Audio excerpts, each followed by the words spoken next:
Good morning, everyone. My name is Maarten den Heijer. I'm assistant professor of international law at the University of Amsterdam, the Netherlands. I was asked to moderate the debate, and I eagerly said yes. I study asylum border issues in Europe for a long time. Looking closely what Frontex does, but never have been inside Frontex and never have been on this European Day for Border Guards. So a great pleasure for me to be here. And I think it is very timely that we are gathered here today, because Europe is indeed in something like an existential crisis, at least it was last year, and that crisis had everything to do with borders. The situation at some of the EU's external borders spiraled out of control due to the unprecedented influx of migrants indeed. Many Syrians coming into Europe, and this led to a number of member states reinstating internal border controls, which is precisely what the EU common policies on border control, but also on asylum, were set up to prevent. There was crisis management indeed on a massive scale with erection of fences, the hotspots in Italy and Greece, the agreement with Turkey, and now a proposal is being negotiated to replace Frontex with a European Border and Coast Guard. Some of these developments will be discussed later on in the parallel sessions, but I think it would be good for this session to reflect a bit more generally on the developments and to focus especially on the overall dilemmas and challenges facing Frontex. And I think that the key is that indeed Frontex operates in a very difficult operational and political environment. There are very high expectations, but still a limited mandate, a small organization. Member states are reluctant to give away power to Brussels or to Warsaw. Member states perhaps not always have an interest in cooperating with one another. And I think it is also very important to note that border controls in themselves can rarely be the answer to the issue of migration. It is part of a broad set of immigration policies, and the effectiveness of border controls, I think, also depends on effective policies in other areas such as returns, asylum, and so on. These are big issues. We have a little bit more than an hour to discuss them. We cannot hope to go into detail into all the different aspects, but let's hope to touch briefly on some of those issues. I need to introduce not all of you, because some of you were here on the stage just a moment ago, but just for those who didn't remember your names, Fabrice Leggeri, Executive Director of Frontex, Marko Gasperlin, Chair of the Management Board of Frontex, and at the end, two persons who haven't been introduced yet, Oliver Seiffarth from Austria, and he's working from the European Commission with the DG Justice and Home Affairs. Perhaps you have also been involved in drafting this new regulation, or not, Oliver, at least. Yeah. And at the end, my good friend and colleague from the Netherlands, Jorrit Rijpma, who is Associate Professor of European Law, but not at my university, but at Leiden University. Welcome all. I will give you all around 5 minutes to give a short introduction and intervention, just your thoughts on this big team, and where should we be going to, and a short discussion after all the interventions. And we keep the audience out in the beginning, but I hope that at the end I want to reserve at least 15 minutes for questions from the audience. And we will do it in the following order. We start with Fabrice, Oliver, Marko, Jorrit. Fabrice, you have the floor again. Well, thank you very much. I will try to be brief. The title of this panel is, National Borders, One Common External Border. I think we have to come back to the creation of Frontex and why Frontex was created 12 years ago. 11 it is effective, but the regulation was adopted 12 years ago. The European Union was at that time aware that having a theoretical legal framework was not enough. Because if we look at the treaties, if we look at the Schengen Border Code, if we look at all the regulation, even the jurisprudence of the court that developed, we have everything in place. We have something which looks probably like a federal or a confederal construction. But there is one important point. The member states have their external borders, and the responsibility for the border management lies with the member states. So now the question is, how can we make sure that there is a consistent functioning? I'm not talking about management, but a consistent functioning of the external border of the Schengen free movement area. So Frontex was created in order to support the member states in the operational field. So we have the joint operations to support, let's say, some critical situation. We also have long-term activities in the field of capacity building. But I would like to give you some example where we see that there is a kind of asymmetric functioning of the external border. The crisis that happened last year was obviously, from my perspective, a dysfunctioning asylum system. Or I should express it another way, saying an asymmetric functioning of the asylum system. Why am I saying asymmetric? Because we witnessed real migrants in need of protection, real refugees, potential refugees coming from Syria, but refusing to apply for asylum in the first place of entry of the European Union, which was, for most of them, in the Greek islands. So they refused to apply for asylum there.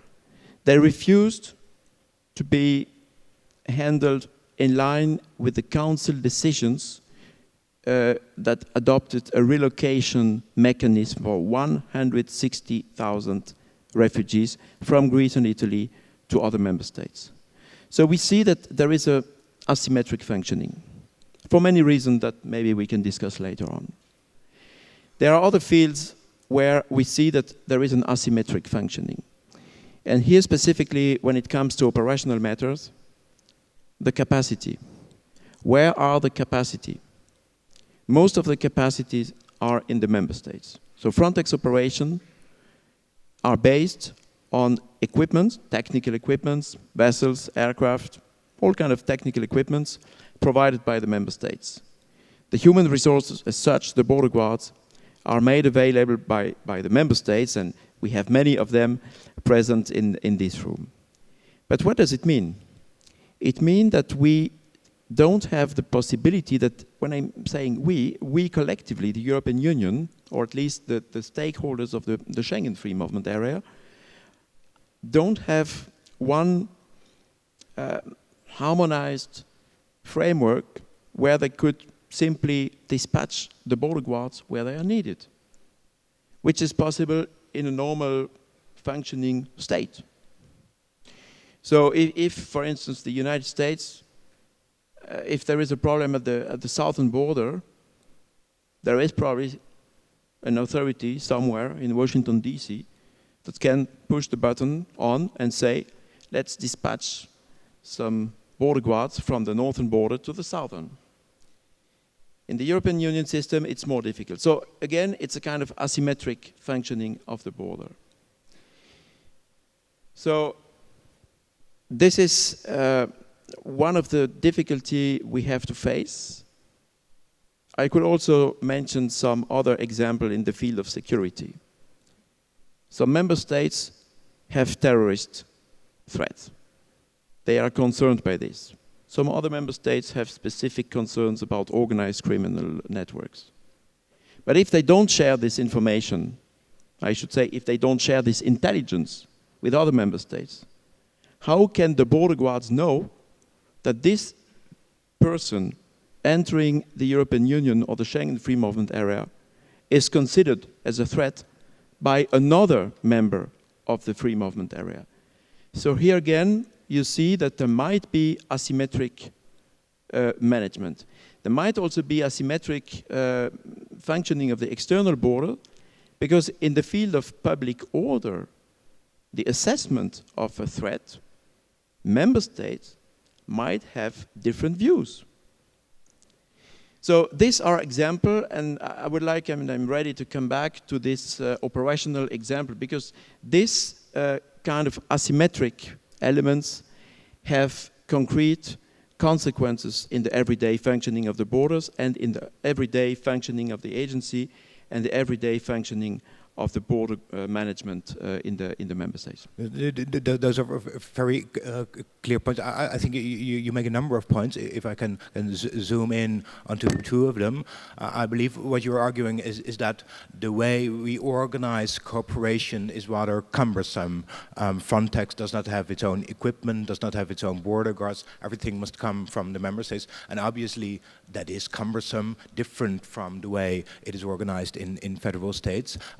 But is the result of that Frontex does not have enough equipment, that member states do not cooperate, do not respond as quickly as they should, or is it more a result of the system itself, that it is cumbersome to effectively organize those controls, for example, in Greece? So that is the first point I would like to put before you. And the second one is, are you saying that we cannot really solve the problems in Greece and Italy, because what is really necessary there is a functioning asylum policy, and that also means agreement among the member states of how to distribute and how to burden share, and only if those solutions are into place can we step in to make all those rules effective? Well, I am not saying that member states don't cooperate. In the contrary, we had a very good example, and last year was the kind of stress test. I must say that I'm very grateful for member states. They were able to react. But what I'm saying is that, let's say, the top-down approach from the top of the EU down to the field is reflected by the EU legislation. And this is the result of the work of the co-legislator. But then we see that there are some shortcomings or cumbersome effect. And we try all together with the member states, we try to cope with that and to mitigate this in the field. But I can just give you an example. Frontex, as such, has no access to the Schengen Information System. So now in November last year, when the Council, the Justice and Home Affairs Council, invited Frontex to support Greece and Italy to screen the migrants and to check their identity in the Schengen Information System, we had to build some, let's say, creative interpretation of law, in my views, because they use their national users profile to access the SIS, but who knows exactly if this is in line, if you combine national law, national rules of the border guards, and together with the national law of the host member state. I don't know exactly what is the result. I think our job is not to raise this kind of problem, but nevertheless we can see that the goodwill is there at operational level, but well, the legislation is not cannot cover all this challenge. Well, that brings me to Oliver, who is responsible, well, partly as initiator, right, of proposals of EU legislation. Does the proposal which is now being negotiated address some of these asymmetrical issues that Fabrice has put forward? Thank you for giving me the floor. Good morning, everybody. It definitely does, but one could question, of course, whether it's enough. But we come back to the issue, what should be done by the European level, what should be done by Frontex or the future European Border and Coast Guard Agency, and what should be done by the member states, which is exactly the topic of this discussion. We have a meeting tomorrow here. Frontex has a meeting on the vulnerability assessment, Article 12 of the proposal on the European Border and Coast Guard, which is exactly looking not only what we have in Eurosur, the impact levels to border sections, but going further, what is the capacity of the member state to respond in a situation of crisis in the case the functioning of Schengen is at risk, leading to Article 18 of the proposal, which was, of course, the one most discussed between member states in the Council, and also will be probably the hottest issue in the discussions now in the trilogues, which are now starting with a view to adopting the European Border and Coast Guard proposal by the end of June. Namely, how is the mechanism for, in fact, sending European Border and Coast Guard teams very quickly to, I don't want to say hotspot now, but to a border section where the functioning of Schengen is at risk. I would like to make the point that while on the one hand we definitely need immigration to the European Union, I think we all agree that what happened last year cannot happen again. You mentioned, as a Commission official, I don't have any nationality, but you mentioned that I'm Austrian, and as you know, we just had recently elections. Migration border control is #1 topic in many member states. And while we need to give protection to people like from Syria who are in need of it, at the same time we need to control our borders. And my argumentation very much along the lines of what Fabrice said is that also thanks to Frontex we have a very good situational awareness when it comes to border surveillance, but we don't have unity of action when it comes to the reaction capability at member states level. Let me explain this a bit further what I mean.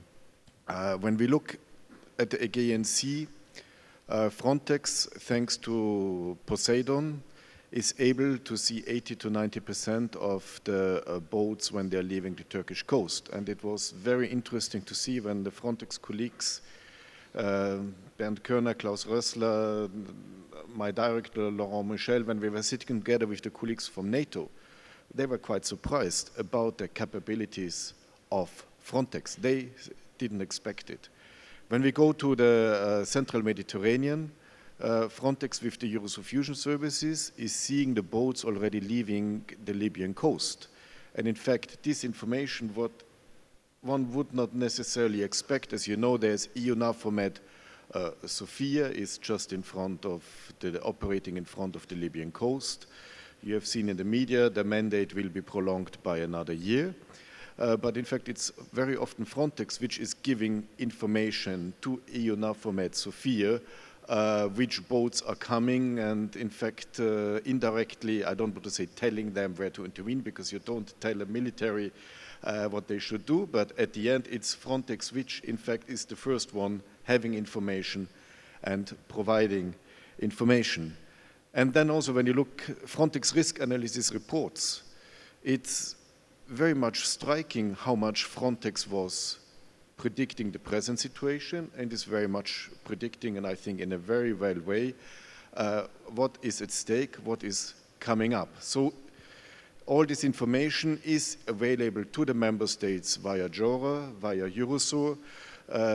It is there, but when we always like to talk about shared responsibility, when we talk what we do have now in the European Border and Coast Guard proposal, when we talk about a risk analysis, intelligence-driven approach, we are not there yet. And this leads me to, I think that on the one hand, Frontex is the most, I mean, I think you might agree with me, that Frontex is, in my view, the most operational EU agency, really being in the front line. And it's very trendy, and I don't exclude the European Commission from this, to say, okay, let's give more money and more stuff to Frontex, with, in brackets, and everything will be solved and we can lean back again. Of course, it's not that simple, as we know, and I would like now to come back to the reaction capability, to the responsibility, not to the shared responsibility, but to the responsibility of the member states, and give you just 2 examples which for me are very interesting to show that, in fact, we are operational people, and I dare to say myself I'm an operational person because before I worked in the Commission, I worked for a number of ministries of interior, including the Austrian one. Let's look at the Central Med, which is probably the biggest migration route for this year. There are some voices saying, let's do it with Libya like we did with Turkey. In my personal view, I think let's look not to the Eastern Med, let's look to the Western Med, because there we have Spain, we have Portugal, which do not only cooperate very closely with each other, but they also cooperate very well with Morocco, Mauritania, Senegal, with all the Western African countries, as a result of the migration flows to the Canary Islands, which it's not so well known, but were in fact the most deadly route ever on any sea migration route. And this kind of cooperation, it's very much interagency cooperation between different authorities. It's also, when we look at the Frontex operation Indalo there, it was always a test bed together with the European Patrols Network for interagency cooperation between Frontex, EMSA, EFCA, together with SATSEN and so on, which should first of all set an example for the national level. Also when we come back to the Central Med, that the authorities of a member state, including navies, very, very closely cooperate with each other. And when we look back to the Central Mediterranean, we have a project Seahorse Med, where 7 member states from Spain, Portugal, up to Cyprus participate, and where also Spain managed always to stay in contact all the time, but obviously we didn't talk much about it, with the Libyan Coast Guard. The contacts are there, and we are now also currently working, and it's on the media, but not only EAS, but also DG Home, together with EAS, we are very much working now on what to do with the Libyan Coast Guard. Of course, Libya is a special case. We know all this. There's still 3 governments at least. There are many question marks. But it's about interagency cooperation, it's about working together. But let me give, and the last example, also since Marko Gasperlin, I had the pleasure to work with Marko many, many years ago when I was seconded from the Austrian Ministry of Interior to the Slovenian Ministry of Interior. And what we have seen last year on the Balkan route, for me, I have to say personally, it was a big shock what happened there. Because we had a smaller scale, but still similar situation in the year 2000, where in spring it started, migrants, smugglers, Iranians, coming via Sarajevo and partly via Istanbul, visa-free to Bosnia, were testing this route to go via Croatia, Slovenia, Italy, then to Austria. It took us a little bit of time that, as usual, there was a push factor in the north, which was the US embassy in Vienna, which had a special program for Iranians going to the United States. And within a matter of months, there were more than 30,000 Iranians using that route with increasing tendency of 6,000 to 7,000 per month. You can imagine Slovenia, at that time already 30,000, 40,000 is quite a challenge. What did we do? Simply at the operational level in Ljubljana, the different authorities responsible for border control, police, migration, asylum authorities were simply sitting together. And we didn't have Frontex at that time. We didn't have an internal security fund. We didn't have all those gadgets we have today, but we were simply sitting together for 2 days and drawing up a plan of measures to be taken jointly at the borders with regard to visa policy, asylum, and within a few weeks the route was closed. Of course, then it was re-established via Belgrade relatively quickly again, going up to Hungary, but Bernd was that time very much also in charge, not only in the Austrian Ministry of Interior of those topics, Bernd Körner, but also of working with Hungary, and thanks to the close cooperation with Hungary, Slovenia, Croatia at that time, not being EU members, we managed to close that route again. So the point I make is first that we see very much, thanks to Frontex, what is happening out there. we know where the routes are, we know where boats are departing. Secondly, that when it comes to the reaction capability, yes, we need Article 18 of the European Border and Coast Guard proposal, but as it was said also before already, we need at the same time, member states have their responsibility and we just need to act like one at the same time. Thank you. Thank you very much, Oliver. I'd like to follow up on some of what you have been saying.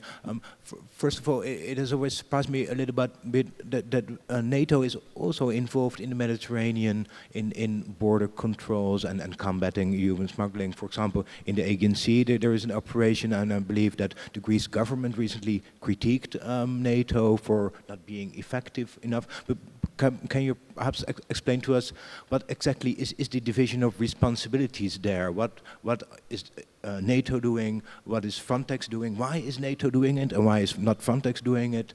And who eventually takes the decisions? And I assume that must be the Greece national authorities. Another question which came to my mind was indeed Spain apparently has been very effectively cooperating with other countries, and that model is now reproduced in a way with Turkey.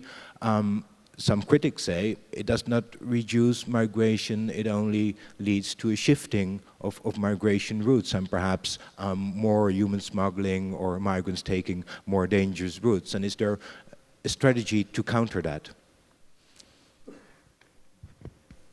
Well, thank you. First on NATO, 3 replies. The one as a Commission official, I say, of course, it's excellent that the EU and it's a NATO also, in fact, EU meaning NATO, meaning Frontex and NATO very closely cooperate here with each other. When you talk to our colleagues in the External Action Service, this is clearly a breakthrough for them in difficult relations between the European Union and NATO. As an ex-Ministry of Interior guy, I of course would say that border control is a civilian task, and it is up to law enforcement authorities, meaning border guards and police, to secure borders. But this I don't say as a Commission official now, this I say on the basis of my simply previous experience. And thirdly, and I leave it then there, I indicated already that we were sitting together with NATO and that in Frontex has already very, very good capabilities, full stop. When it comes to the issue of shifting routes, let's be frank. I don't want to hide that I was also once working for NGOs, Amnesty International, Caritas, and the asylum field, in particular during the war in ex-Yugoslavia. And I want to say that I'm the last one to say that we should not take in people who are really in need of protection. But when we look at all these Syrians coming, first a lot was said with talk about Syrian doctors, and it turned out that they were not Syrian doctors. And sometimes we will find out that the Syrians are not really Syrians, but they're coming partly from Morocco, from Pakistan, from Egypt, and so on. So what we need to provide, we need to stick to the European Convention on Human Rights, of course, the Geneva Convention, but it cannot mean that we take in everybody who wants to come, because we need immigration, as I said, but we also need to have the right to choose whom we are taking in, which qualification profile do they have, also the willingness of integration, which will be a big topic still to come with those ones who arrived last year. I know no matter what I say now, some people will agree, some people will disagree, because it's such a highly emotional topic, and that's the last point I want to say on this. We need to get emotions out of the migration topic again. We need to go back to facts.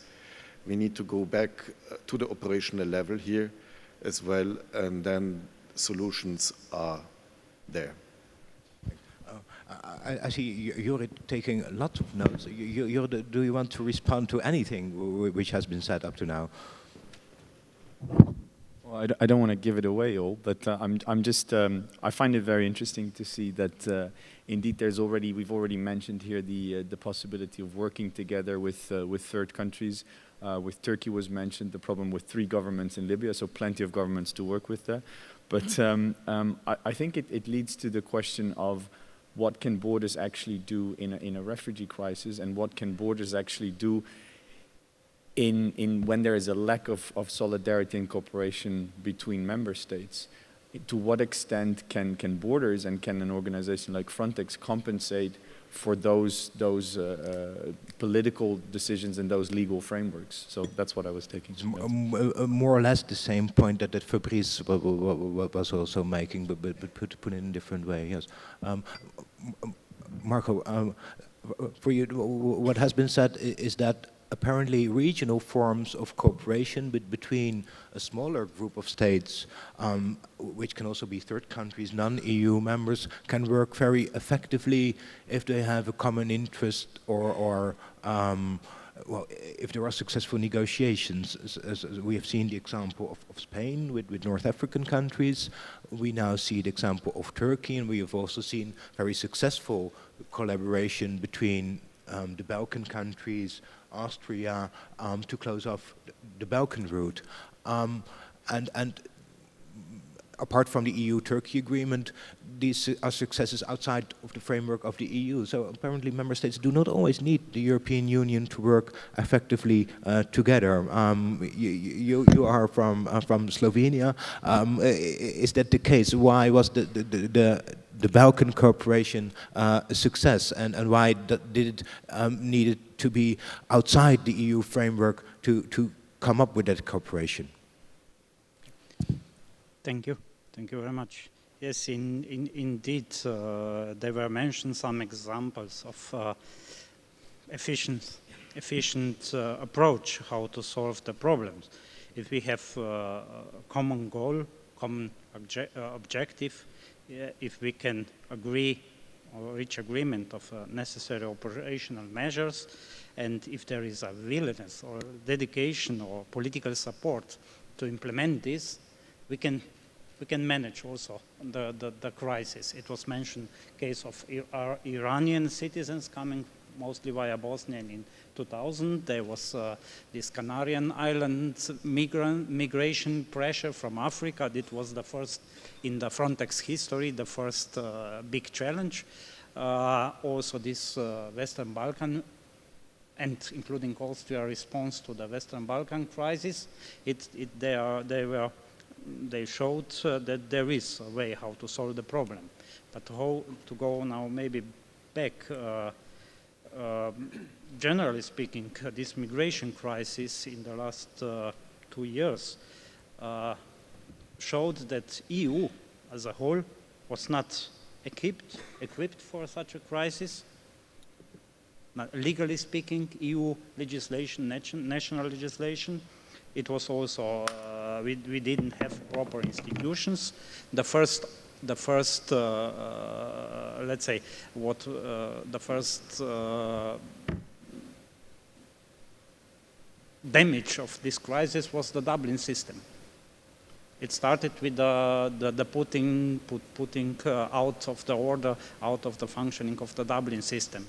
Then not all the member states were equally affected by this crisis, not the whole EU, but only a part of the EU. The political response was quite chaotic. There was no clear political idea what to do in this situation.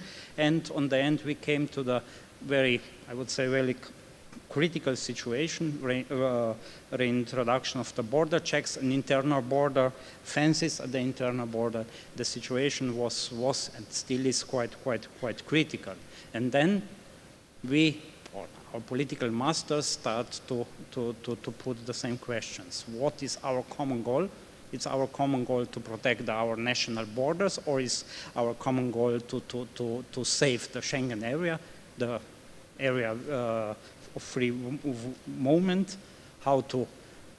They start to negotiate very practical solutions, practical measures, not only the political declarations, and suddenly, on the end of the day, I think more than less all member states showed certain degree of willingness and dedication to implement these objectives or these measures. So we somehow, let's say, we are approaching better, or the situation now is much better than it used to be a few months ago.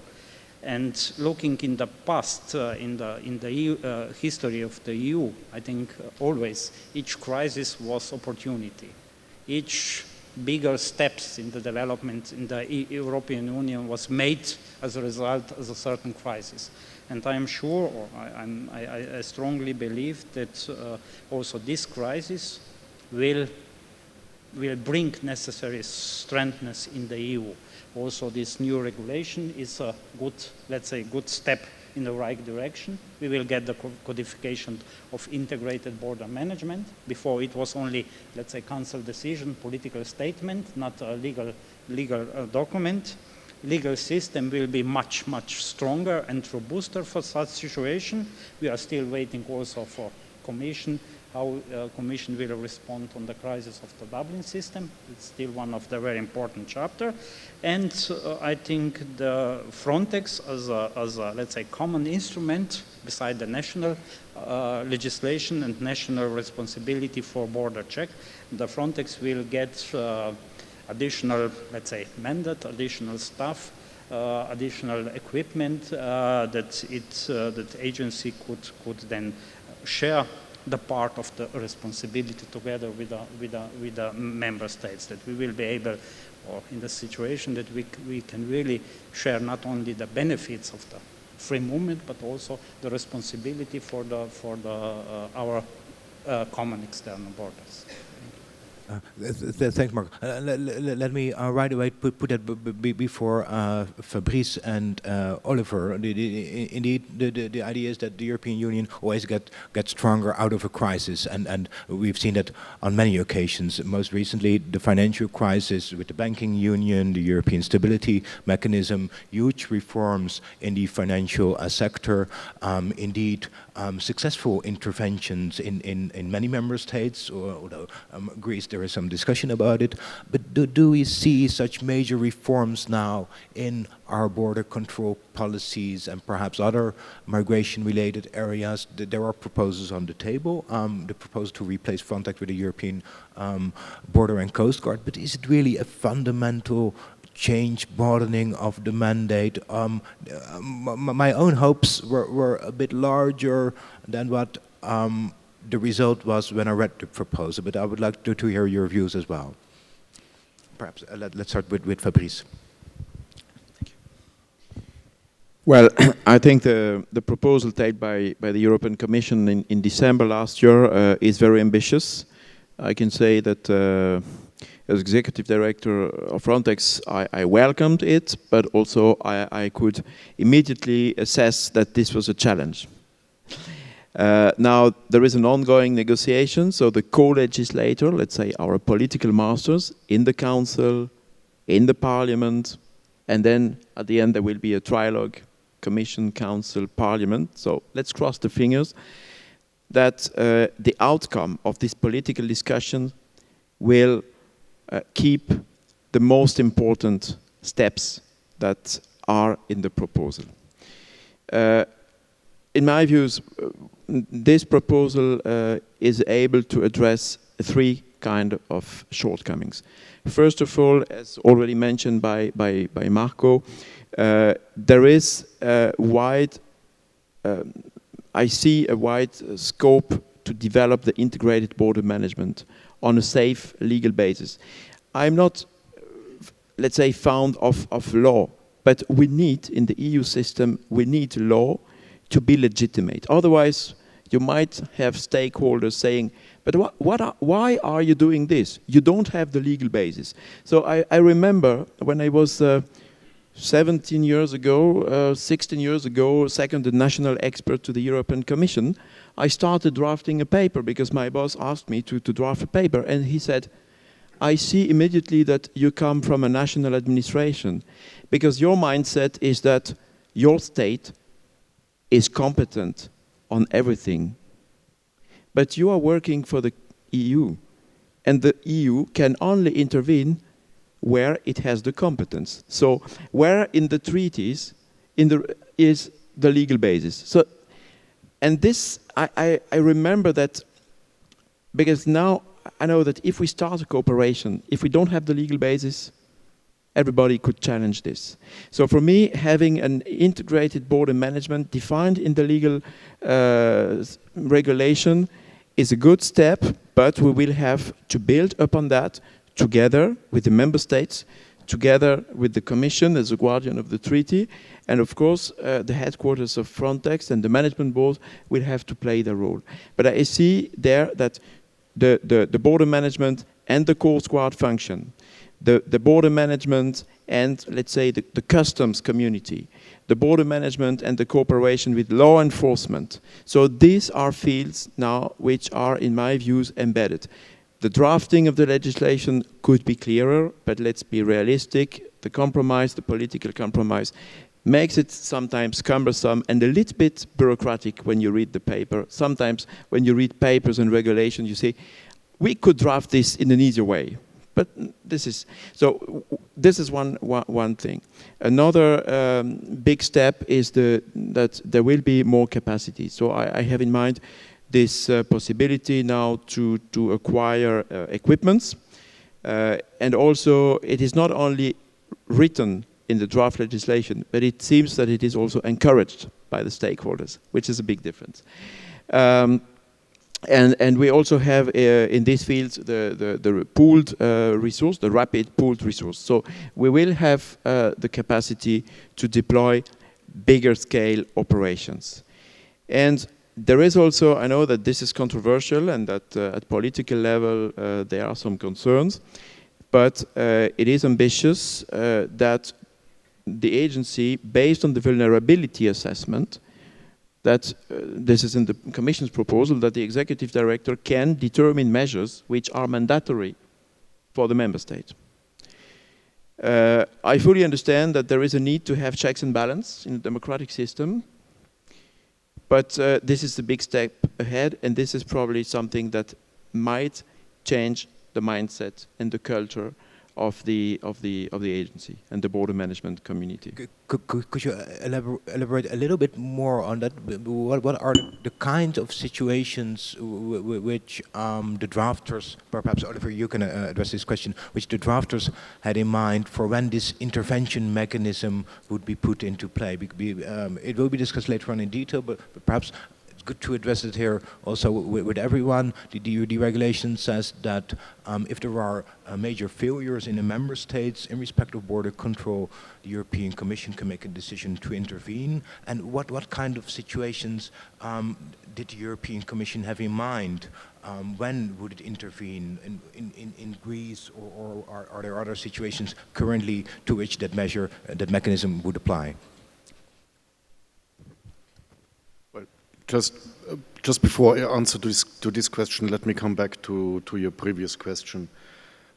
Just a few weeks ago in Brussels, I was also in a public discussion with somebody from a think tank who was very much arguing, well, the proposal from the European Commission on the European Border Guard, it's not a real one because there's no real European Border Guard. There's not a single uniform, there's not a clear chain of command from Frontex commands, and the rest is just doing, etc., going very much along those lines.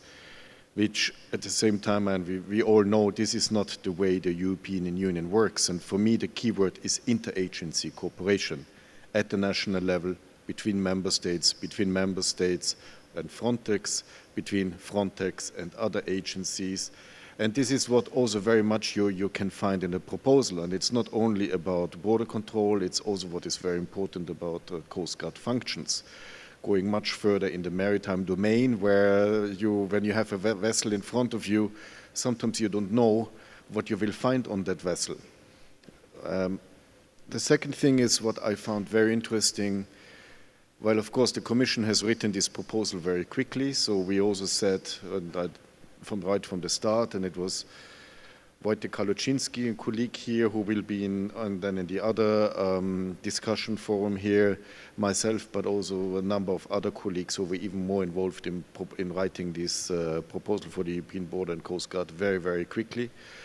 that when once it was adopted by the Commission, presented by the Commission in December, the media was full, and this is a bit also the times we are in. Media very quick, very much on headlines, really trying to make up a confrontation between the Commission and Frontex on the one hand and the member states on the other hand.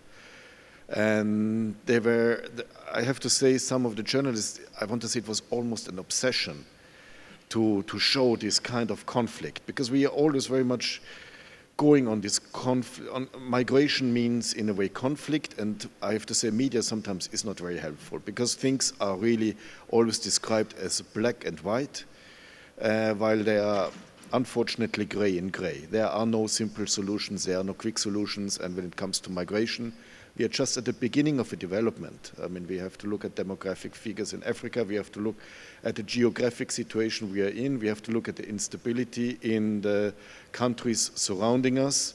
This is something which will not, where there are no quick solutions here, there are no simple solutions here, like also some politicians want to make us believe. What also I think is very important, and we are now going back to this, Fabrice mentioned Commission Guardian of the Treaties, full implementation of the Schengen acquis, Schengen evaluation mechanism. Rules are there, more rules are coming. We are streamlining legislation, we are streamlining with legislation, hopefully procedures, mechanisms, but rules have to be followed. There is a Schengen acquis, let's simply apply it, and I think the Commission here, just a small warning to the member states, I think we will go back to looking more closely again. The last half year, 8 months, 10 months were an exceptional situation. Also in the Commission we have only limited resources, but we have to go really back to full implementation of current and future legislation.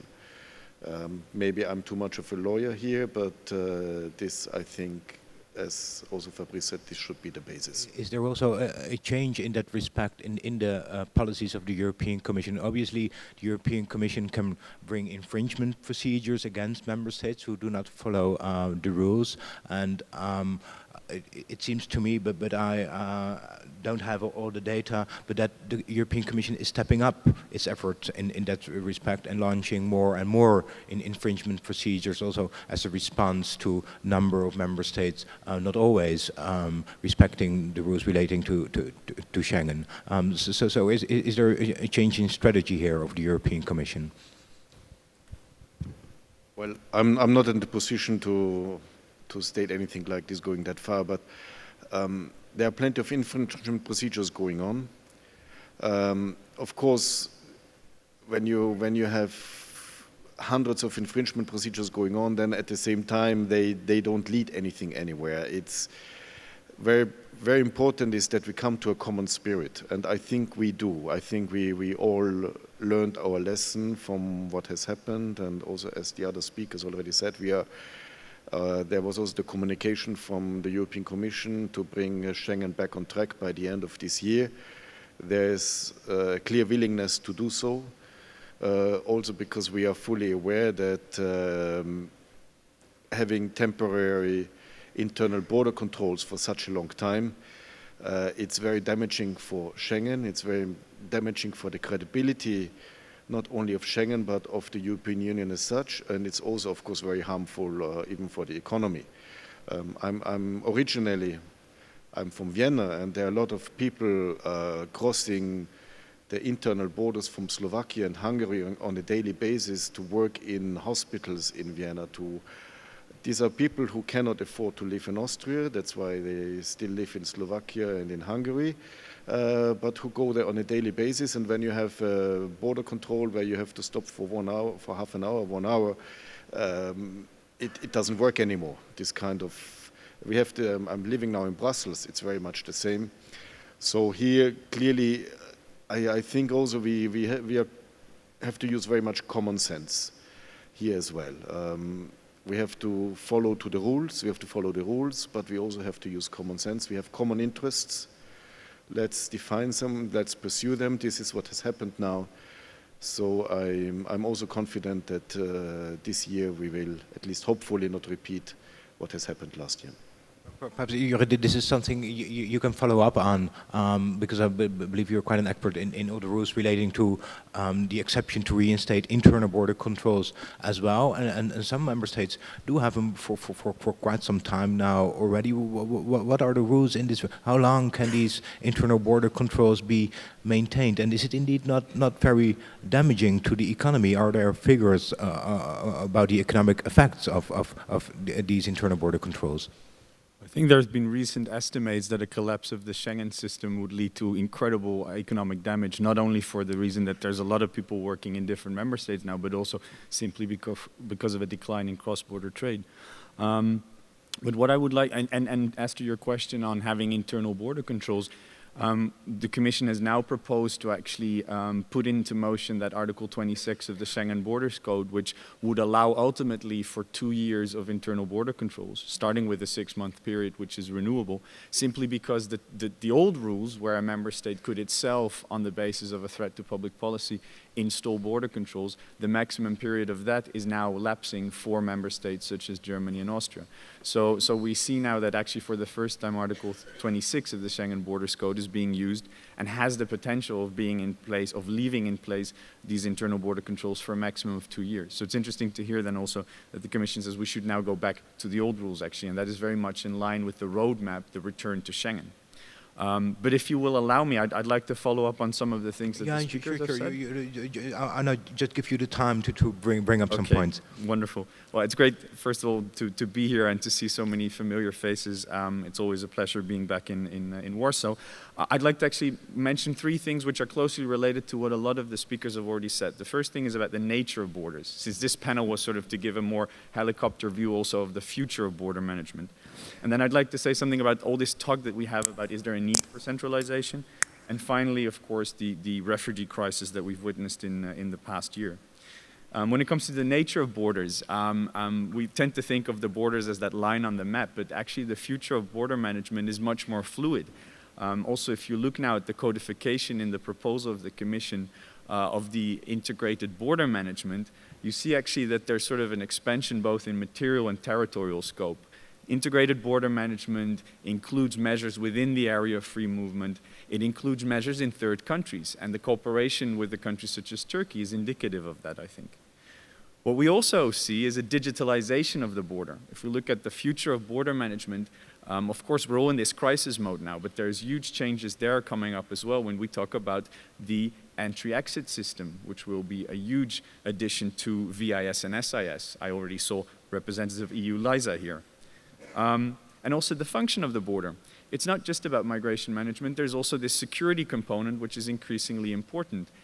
We've just seen the adoption of the PNR system, which is a security measure but has obviously effect on the work of border guards. So there's a lot going on in that sense in the nature of the border. And then the talk of the sort of centralization, the federalization of border management. It's very interesting that you already mentioned it, times of crisis. I heard someone say never waste a good crisis. You see that there's this push forward, and I see that as sort of the sovereignty paradox, that there's a lot of Euroscepticism. Actually, the tendency is less Europe, but at the same time, in this time of crisis, you actually see huge steps being made. At the same time, we do not leave the fundamental premise that the member states are responsible for their part of the external border. We still very much stick to that, and I think, and that's where the law comes in again, we don't have a choice. I think we would have to amend the treaties if it were anything else. I think there's in the Frontex proposal, there's 3 very progressive, very fundamental changes, and that would be indeed that vulnerability assessment in addition to the Schengen evaluation mechanism, but also that right to intervene, which is very controversial, and I think will actually in the Council will already be, it has already been amended significantly. We'll now have to see what the Parliament will do.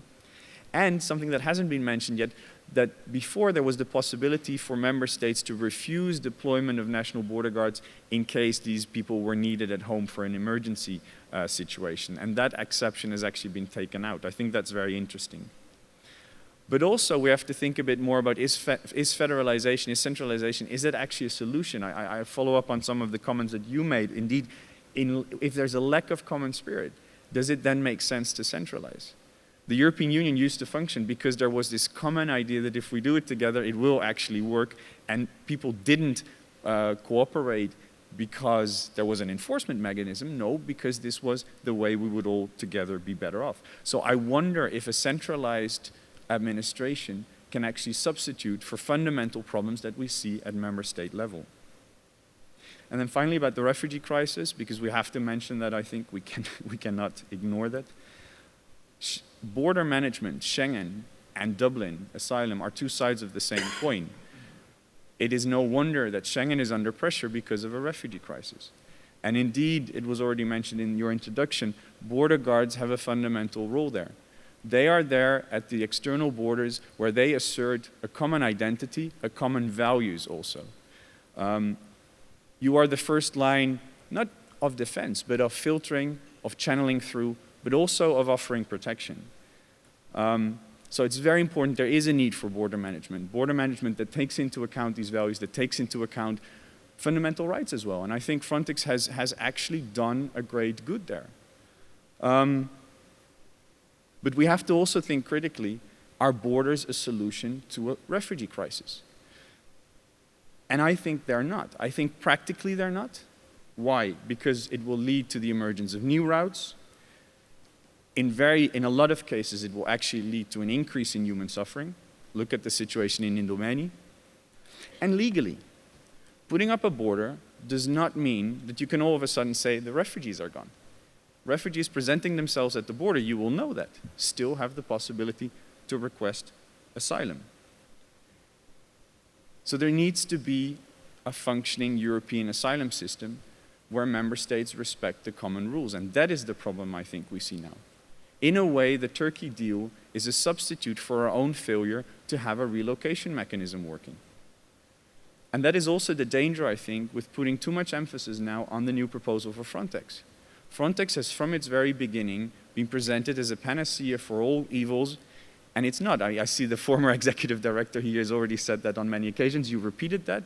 There is a danger that Frontex, that the expectations are simply too high, and then it becomes the ideal scapegoat for a failure on the side of the member states. So that's what I'm a bit afraid of, that we're putting up the expectations too high. And then I'll conclude. You said this cannot happen again. I read that as this should not happen again, because it can happen again, what we've seen, I'm afraid. And what should not happen again is the lack of member state solidarity, the lack of common action. But what can happen again is that the refugee flows will continue. And yes, there will be people posing as Syrian refugees. But let's not ignore the fact that we are facing one of the biggest refugee crises since the Second World War. We've only seen it yesterday that in relatively stable government-controlled territory there's been ISIS bombing. The situation at our borders, I think it was Timmermans who said, there's hell out there. And it's time that the European Union realizes that. So I think we need to be careful that borders are not considered the solution for something that is much bigger and much broader than for border guards to solve. Thank you. Thanks a lot, Johan. Good points. Some of them perhaps also controversial. I'm looking now at all the other panelists, whether they feel a specific urge to respond to some points Jorrit made. Marko? Okay. I've already mentioned that one important part is missing. This is the reform of the Dublin system. I fully agree with you that there is also needed, let's say, very thorough reduction of the Dublin system. And it is high time to do something also this regarding the EU level. For example, if somebody would said 2 years ago that the whole Western Balkan countries will be declared as third safe countries, wouldn't be imaginable. Now it's the reality, and so on. And so also the Dublin system, the European asylum system needs urgent reform. Otherwise, only reform of the border management will not be enough. Yeah, I would like to maybe to react on 2 points. And well, first of all, of course, the border management is not the only solution to. I mean, border management doesn't mean migration management, and this is sometimes a mistake that we can hear and see in some, also sometimes in some political statements. We need definitely at the EU level legal channel for asylum seekers. This is what also the Commission proposed last year in the migration agenda. We need to have a clear framework for legal economic migration. Some member states do need this kind of immigration, some other don't need this kind of immigration. And there we see the challenge for a European Union. Because if we have immigration, it means we need to have integration. But when we are talking about integration, we are talking about the question, what does it mean to belong to this specific nation? What does it mean to be a Polish citizen? What does it mean to be this and this and this? So here the EU has no role. I can just point at the case of Canada. In the context of this confederation, some provinces like Quebec, they got the right to be considered as a kind of autonomous or separate society. I think in an integrated European Union, we should be aware that for a very long time, and I cannot see the end, that member states will say, okay, even if we have an integrated immigration policy for legal economic immigration, we want to be the masters at home to say, this is the way to integrate people. So for all these reasons, border management doesn't mean migration management. There is another point. Member states cooperated in the last month, but I think what we need is a place at the EU level where decision makers can have a comprehensive overview of the challenge. When representatives of member states sit in an assembly in Brussels or elsewhere, they have to represent national views. In Frontex, when we have our risk analysis, and hopefully in the future when we will conduct our vulnerability assessment, we have in charge what is the EU perception, what is the EU vision. And this is the challenge, that even if you have stakeholders and counterparts in the member states who demonstrate a goodwill and a European spirit, we need to have this comprehensive overview. And it's very difficult to have this when the people who are in charge in the member states are appointed or elected to have national responsibilities. This is where they are accountable. This is where a minister is accountable. This is where a national government official is accountable. So this is, in my views, the difficulty we have. Oliver, do you want to respond? I will be short because I think there are also still some questions from the auditorium. Article 26, Schengen Borders Code, well, one also has to be realistic. And that's what the Commission is, some flexibility. I mean, when we go back to Schengen, we need to do it well thought through. And this is what we try, step by step. So to have now forced this overnight, to say, okay, we now go back to Schengen fully overnight, that would not have been possible. On the integrated border management, I think, and you mentioned it, I think elements were always there. They were just now a bit regrouped in the new regulation coming up.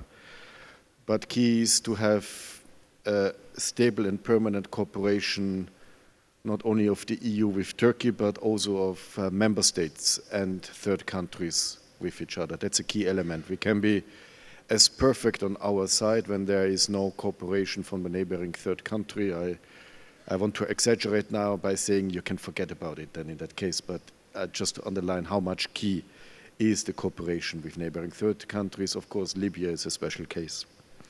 And finally, you were saying borders are not a solution to the refugee crisis. This is exactly, and Fabrice has referred to the agenda of migration. There's the Valletta summit.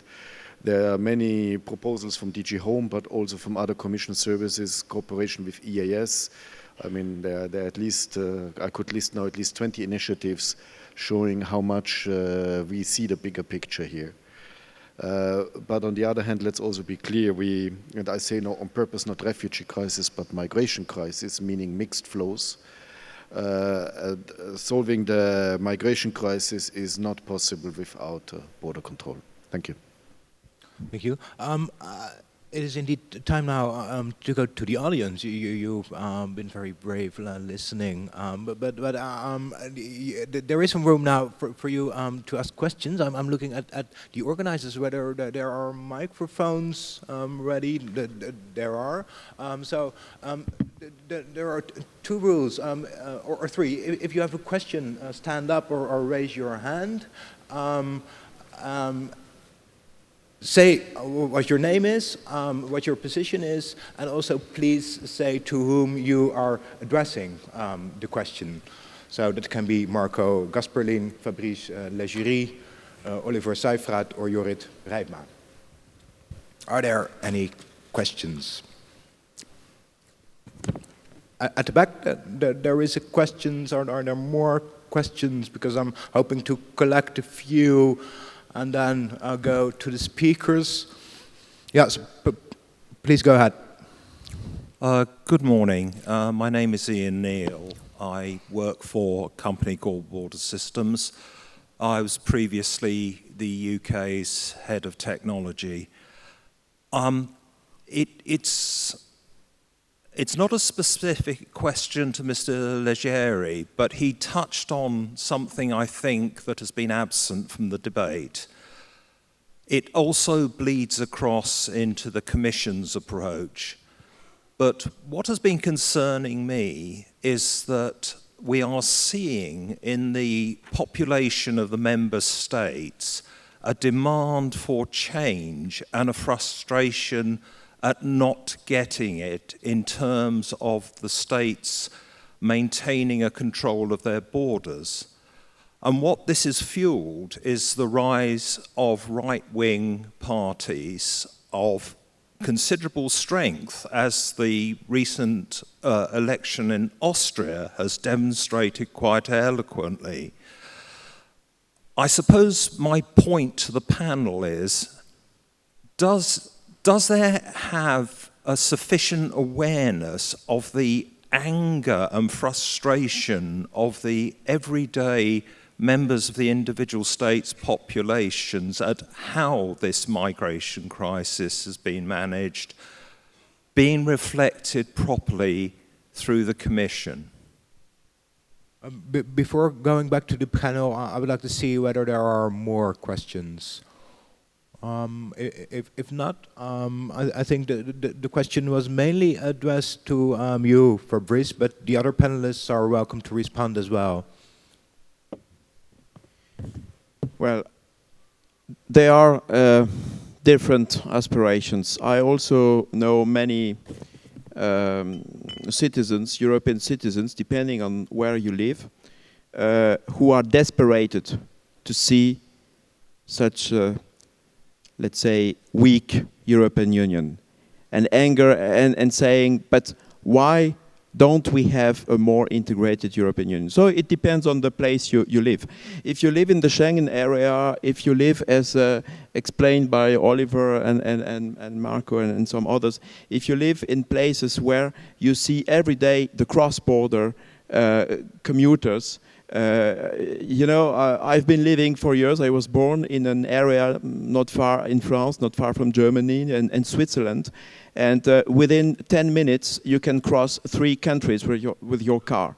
And now if you see that either the French police, border police, or the Swiss border police, or the German border police is around and making random checks, you say, okay, now my way will last half an hour and not 10 minutes.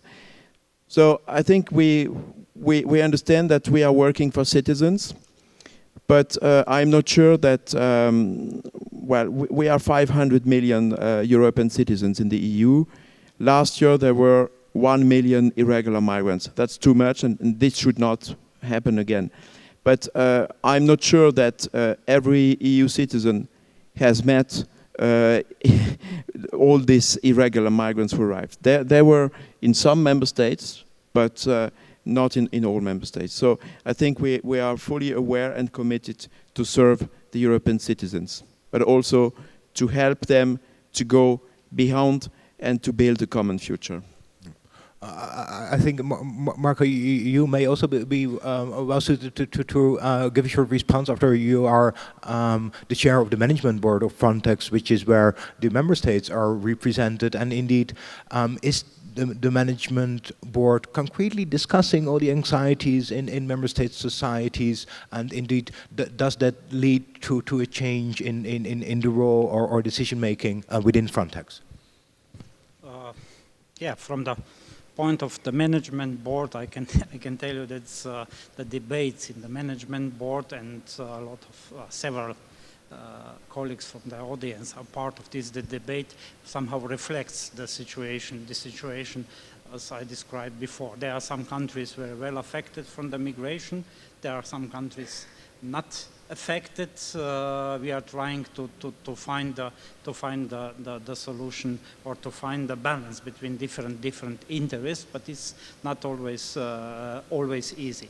But regarding to maybe to this question or comment, in the feeling in the population about, I think that the biggest afraid is always afraid of something you don't know.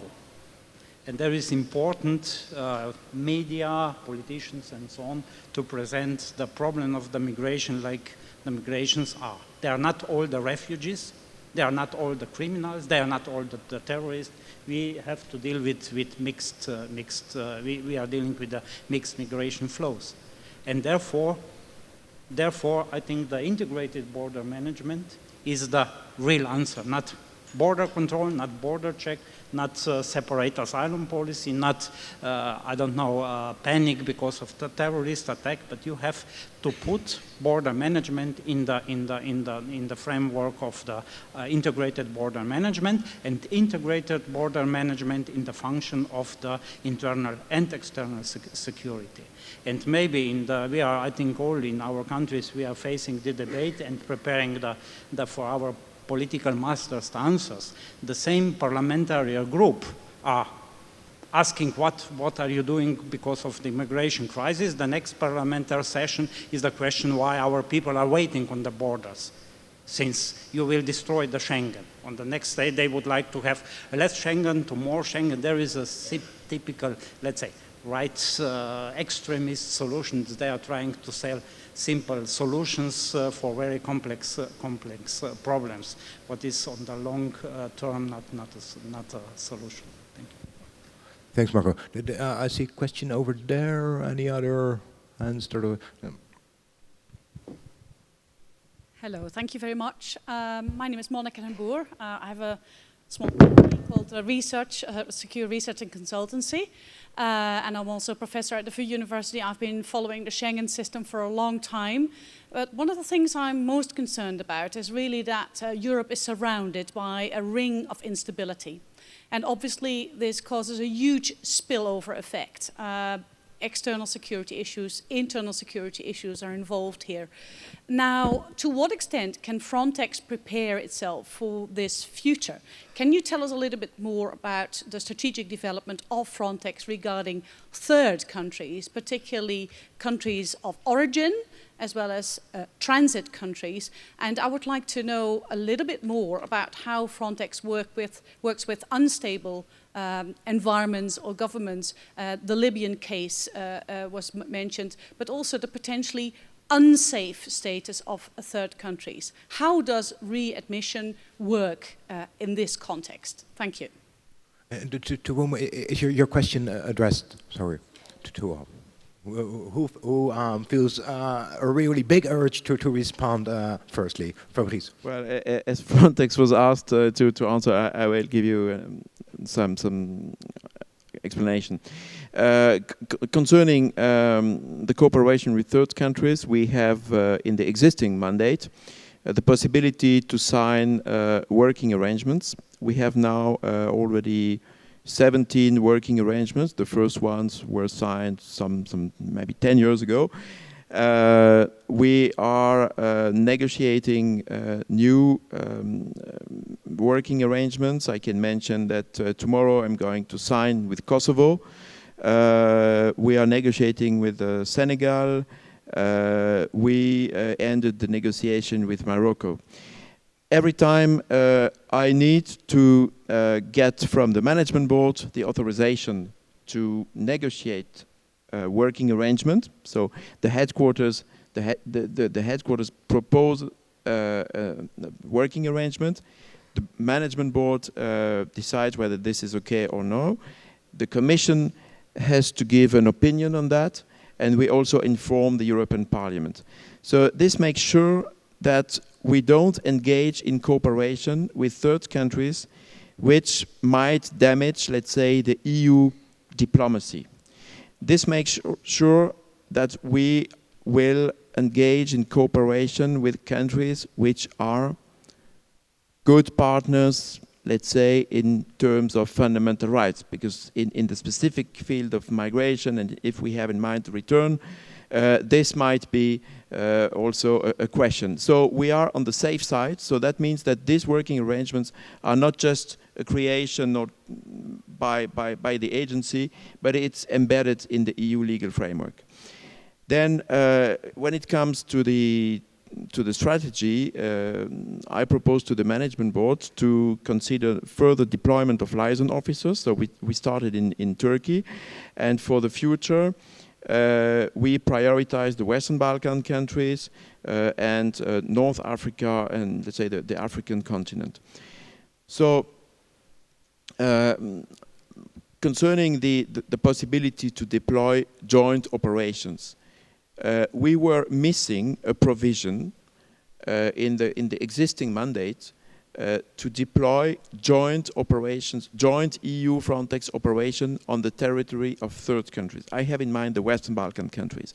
In summer last year, the ambassador of FYROM came to me, to the headquarters in Warsaw, and asked me, please, can you organize a joint Frontex operation on the territory of the FYROM? I said, unfortunately, we see that this would be a good measure from an operational perspective. It would deserve to be considered. But unfortunately, I have to say, we don't have the mandate. Now it's proposed, it's in the proposal tabled by the Commission. Thanks, Fabrice. I'm afraid time's up, so I must close the debate. It's up to coffee. A very big thank you for sharing your views and experiences with us. Perhaps a small round of applause for the panelists. And